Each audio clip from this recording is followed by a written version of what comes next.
வேண்டாம். இப்போ உனக்கு சந்தோஷம் தானே? சந்தோஷமா இரு.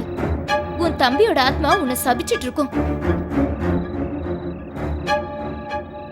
அவன் ரொம்ப நாளா எதிர்பார்த்துட்டு இருந்தது என்னோட கல்யாணத்தை தான். அவன் சொர்க்கத்துல இருந்து இதை நினைச்சு சந்தோஷப்படுவான்.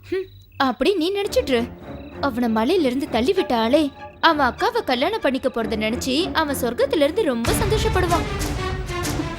நீ நீ என்ன சொல்ற? தாமஸ கொன்னது அந்த சிலுவைதான். நான் அதை என் கண்ணால பார்த்தேன்.